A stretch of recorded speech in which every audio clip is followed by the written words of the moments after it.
In your application, you might use some JavaScript to add some interactivity. In our demo, we have this vote component. If I click it, the votes will go up. And this is being updated by a little bit of JavaScript provided by Livewire. How can we make sure that clicking this actually works in the browser? Well, the answer is Laravel Dusk. Laravel Dusk is a first-party package that allows you to control a Chrome browser programmatically. And using a Laravel Dusk test, you can just load up the page, instruct Chrome to click it, and assert what is being displayed there. Let's start using Dusk in our application.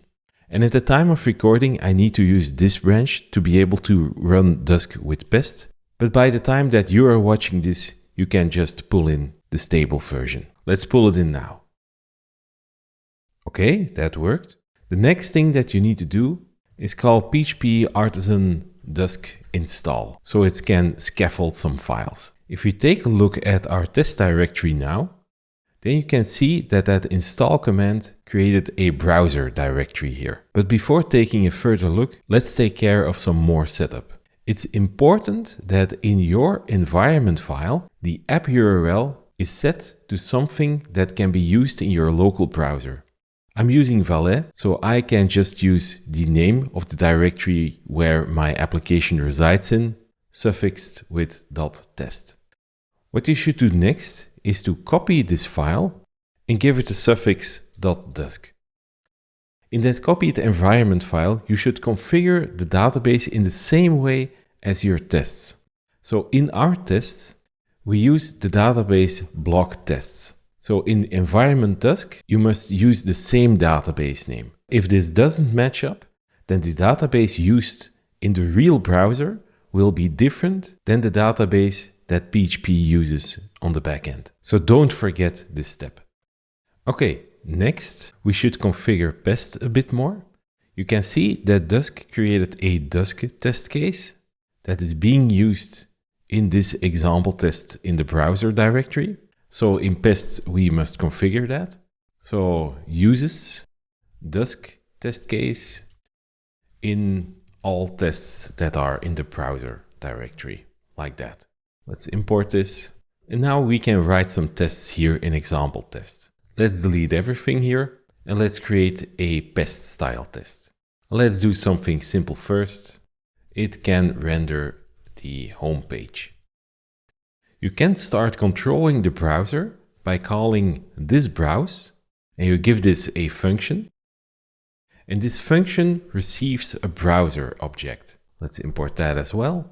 And with that browser, you can do a great many things. You can see here that the list goes on and on. You can assert that some things are seen on the page. You can click things on a page and so on.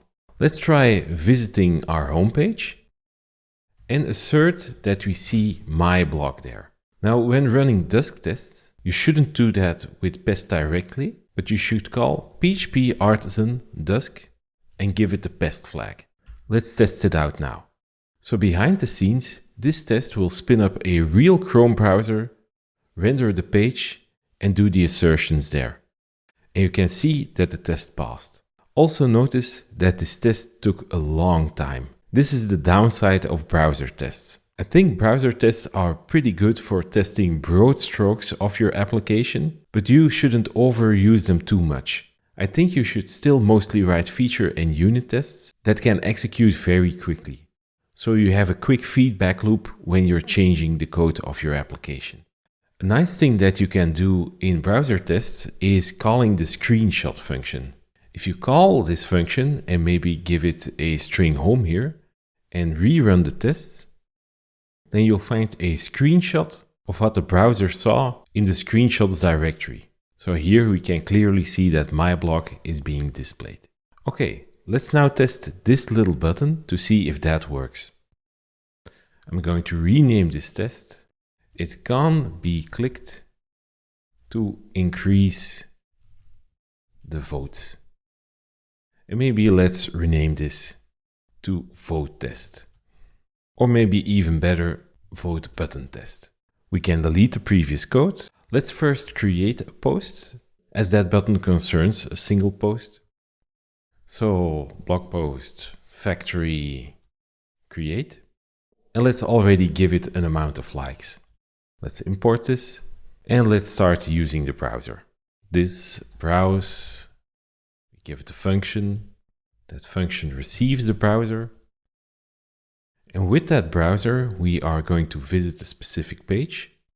And we are going to visit the show method of the blog post controller. And we should give it the post. Let's use this on our function. In our test application, we use slugs for the routing. If in your application for the routing you use another attribute or an ID, then you can use that. And now we want to assert that we see the number 10. It's giving an error there because I've put a semicolon there. Let's correct that. Let's also import this. Let's already try to run this.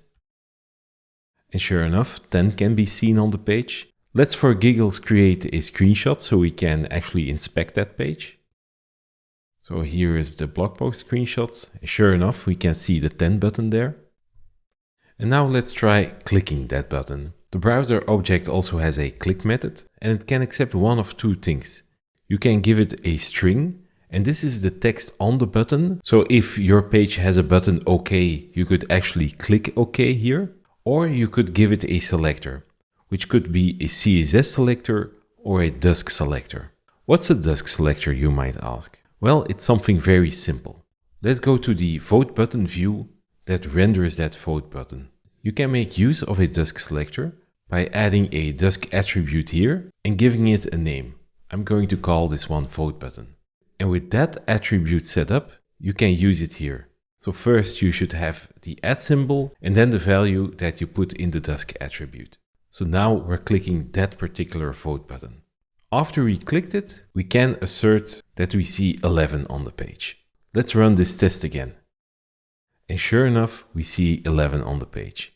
Here's a little tip for if this test doesn't work for you. I'm currently on a rather fast computer and clicking the button will make the JavaScript code execute rather fast. It can be safe here to add a little pause here to give the underlying JavaScript a little bit of time to execute. Another thing that we can improve in this test is to make these assertions a little bit more specific. Right now, we assert that we see 10 on the page, and in our context this works, but imagine that in the content of our blog post, the number 10 or 11 was used as well.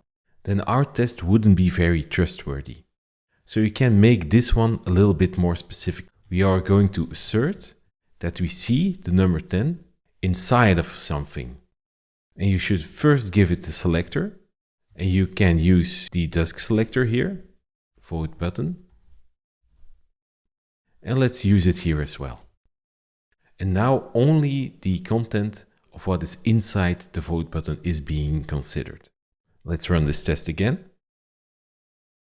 And sure enough, it still passes.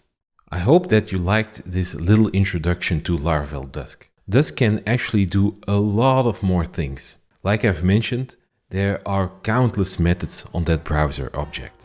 It should all be fairly straightforward now that you know how to get started with using Laravel Dusk and Pest.